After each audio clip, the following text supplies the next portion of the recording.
Chapter of Celestial Cultivation, Article 6. Nurturing the Spirit of Heaven and Earth, Loving Nature and the Rivers and Mountains. By Zufeng. Translation edited by Kinyu. All things in heaven and earth, all of nature, are both the intrinsic and extrinsic manifestations of the Tao.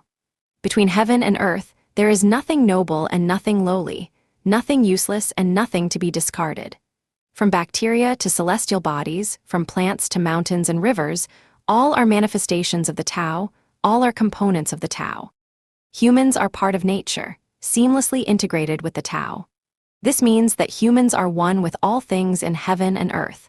Therefore, we must cultivate the spirit of heaven and earth, love nature and the rivers and mountains. To show contempt for heaven and earth is to show contempt for oneself. To destroy nature and the rivers and mountains is to bring devastation upon oneself. Selfishness is self-destruction, and self-destruction is selfishness. A person who lacks the spirit of heaven and earth is bound to act selfishly and recklessly. A person who does not love nature and the rivers and mountains will inevitably become an evil being, ultimately suffering nature's retribution. The so-called spirit of heaven and earth is the ability to merge oneself into all things in heaven and earth. I am everything and everything is me. As long as all things exist, I exist. If all things perish, I perish. I coexist with the universe and all its creations. With the spirit of heaven and earth, one can possess immense righteous energy and naturally develop a noble and pure character. This spirit allows one's consciousness to expand into infinite time and space, achieving unity with the spirit of the universe and thereby attaining eternal life. The Taoist state of harmony between heaven and man can thus be realized. The grass on the vast plains withers and flourishes year after year. Wildfires cannot destroy it. With the spring breeze, it grows again. All things undergo cycles of purification and elimination. Only through continuous self-purification and renewal can one refine one's character and extend life into infinite time and space. This is the spirit of heaven and earth, transcending ordinary perspectives. By attaining this understanding, one will no longer grieve over decline nor rejoice in prosperity, but will instead ascend toward the highest realm of life. The spirit of heaven and earth is a vast, boundless, and magnanimous heart, like the ocean that embraces thousands of rivers. It is a transcendent, all-encompassing spirit, free from the limitations of self, space, and time, possessing the vision of a Buddha that perceives the infinitely small and the infinitely vast, a spirit of Hundan. It is the eternal spirit of merging oneself into the infinite universe and time-space. Lifechanyuan advocates for the spirit of heaven and earth because the entire universe is a Zen garden of life.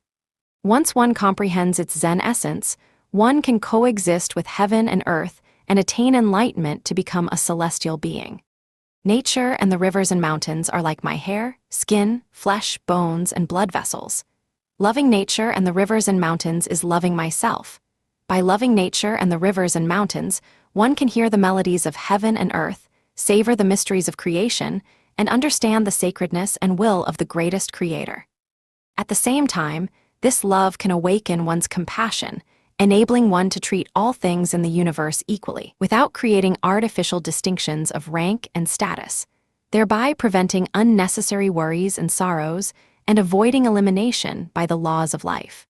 To reach the celestial islands continent of the Elysium world, one must learn to observe nature, listen to nature, learn from nature and love nature, and from this, create nature.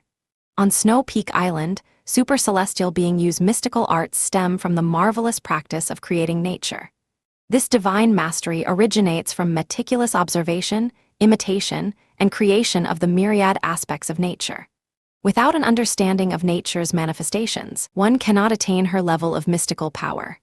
Therefore, one must listen to every celestial and earthly melody, observe every blade of grass and every flower, appreciate every change in the wind, clouds, rain, and snow, and focus on the ever-shifting natural scenery. One must strive to imprint within one's heart all the true, good, beautiful, and loving phenomena one sees, hears, smells, and senses, so that they can be embedded in one's consciousness, and later replicated in the celestial islands.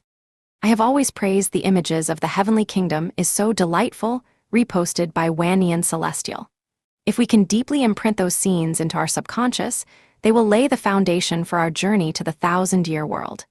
To become a celestial, one must constantly envision beauty, especially the unparalleled landscapes of nature. The images reposted by Pinglai Celestial and Kanghai Celestial have the same effect.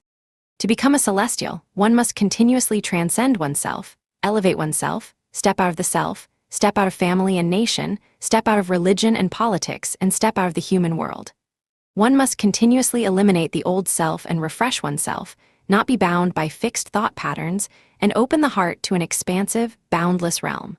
One must firmly believe in the existence of the 1,000-year world, the 10,000-year world, and the Elysium world, and believe that through self-cultivation and refinement, one can reach the ideal celestial space. The more one explores, the more one gains. The more one minds, the richer one becomes. The more one comprehends, the more one becomes spiritually agile. The further one advances, the wider the path becomes. Nurturing the spirit of heaven and earth, loving nature and the rivers and mountains, cherishing each day, and focusing on the future of life, this is the path to becoming a celestial being.